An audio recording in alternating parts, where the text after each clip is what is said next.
তো বন্ধুরা, আমি এই মুভিটা কিছুদিন আগে দেখলাম। খুবই সচ্ছল মুভি, আমার দেখে ভীষণ ভালো লেগেছে। তো আজকে আমি তোমাদের সাথে এই মুভিটার রিভিউ এবং ফ্যাক্ট শেয়ার করব। তো মুভিটা শুরু হয় একটা শাহরুখ নামের ছেলেকে দিয়ে, যে একজন মুসলিম ছেলে। সে ভালোবাসে একটা হিন্দু মেয়েকে। যদিও এই মুভিটা কোনো প্রেমের কাহিনীর মুভি না, এই মুভিটা তিনটে বাচ্চার গল্প। হ্যাঁ, তিনটে বাচ্চা, বাবিন, ডলি এবং টায়া।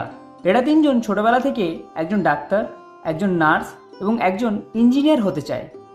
একটা চকচকে শহরের মাঝখানে একটা ছোট্ট গ্রাম, আর এরা তিনজন ওখানেই বসবাস করে।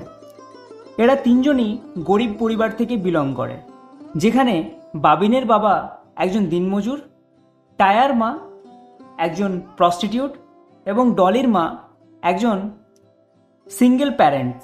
করোনার আগে আগে সব কিছু ঠিকই চলছিল, কিন্তু করোনার পরে সব কিছু স্বাভাবিক হয়ে গেলেও এই বাচ্চাদের স্কুল বন্ধ হয়ে যায় এবং এই বাচ্চাগুলো বাড়িতেই পড়াশোনা স্টার্ট করে।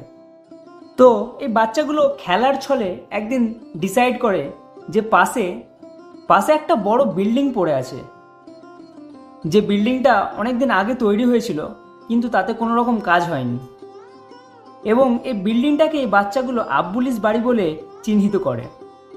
তো বাচ্চাগুলো কি করে, বাচ্চাগুলো সবাই মিলে ওই বিল্ডিংটার উপরে একটা ফাঁকা রুমে একটা ছোটোখাটো হাসপাতালের মতো সেট আপ করে। মানে লাইট লাগিয়ে, কিছু সরঞ্জাম এনে, যেগুলো হাসপাতালে ব্যবহৃত হয়, যেমন ধরুন কাঁচি, মাস্ক, ছোটোখাটো জিনিস, এগুলো নিয়ে একটা ছোটোখাটো হাসপাতালের মতো এরা সেট আপ করে।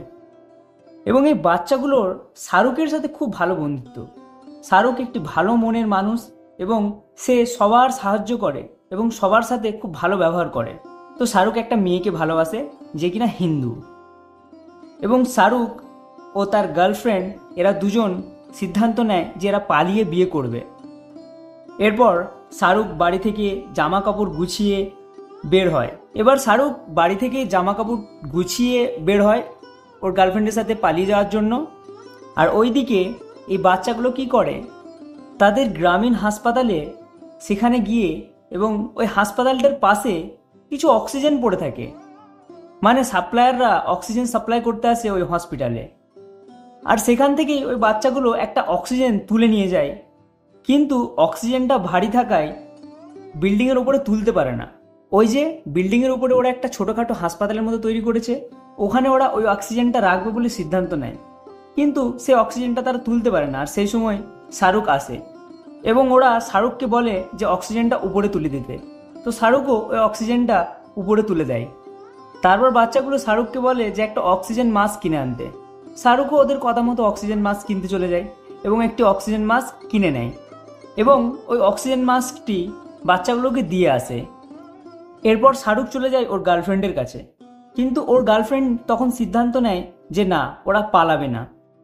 তো শাহরুখের গার্লফ্রেন্ডটা কি করে, শাহরুখের গার্লফ্রেন্ডটা শাহরুখকে নিয়ে যায় ওর বাবার কাছে, কিন্তু ওই মেয়েটির বাবা শাহরুখকে মেনে নেয়নি।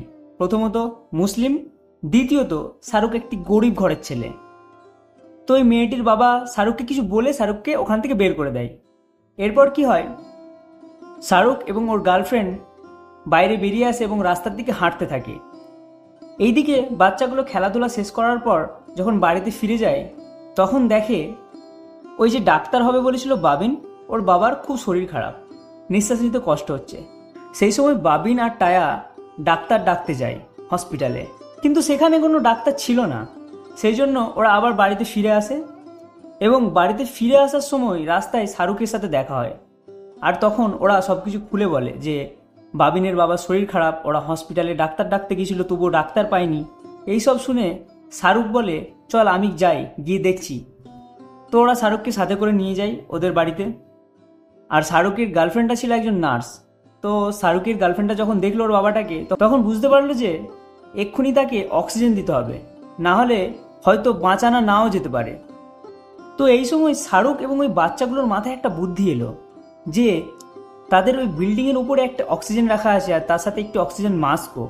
তাই তারা কি করলো, ওই অসুস্থ মানুষটিকে মানে বাবিনের বাপটাকে একটি ঠেলা গাড়িতে করে বসিয়ে নিয়ে যাওয়ার সিদ্ধান্ত নিল।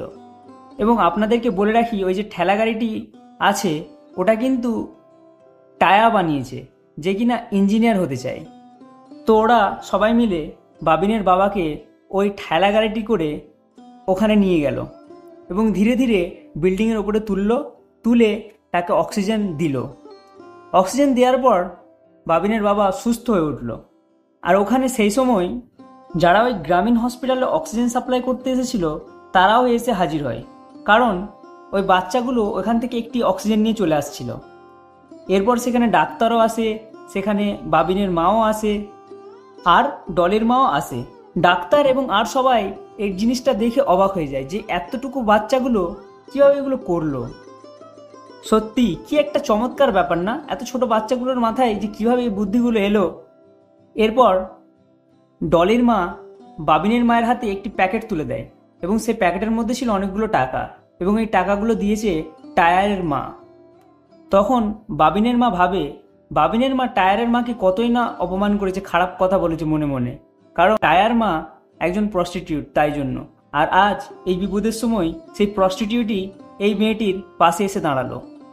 এই মুভিটি সকলকে একটা মেসেজ দেয়, আর সেই মেসেজটি হলো যে আপনাদের বাড়ির বাচ্চারা যদি কিছু হতে চায় ছোটবেলা থেকে, ডাক্তার, মাস্টার, ইঞ্জিনিয়ার যাই হোক না কেন, তাদেরকে ছোট করবেন না, তাচ্ছিল্য করবেন না, তাদেরকে আগ্রহ দিবেন এবং বলবেন হ্যাঁ তোমরা পারবে, তোমরা করো, তোমরা চেষ্টা করো, তোমাদের হবে। ওদের পাশে দাঁড়াবে, দেখবে ওরা একদিন না একদিন কিছু একটা হয়ে উঠবে। আমার মনে হয় 24 ঘন্টা মোবাইলের মধ্যে মুখ গুজে গেম না খেলে অন্য ধরনের এক্সপেরিমেন্ট কাজ এগুলো করা অনেক ভালো।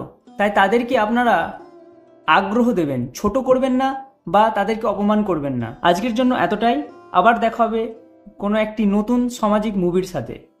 আমার এই ফ্যাক্ট রিভিউ যদি আপনাদের ভালো লাগে দয়া করে আমার চ্যানেলটি লাইক, শেয়ার এবং সাবস্ক্রাইব করে দেবেন।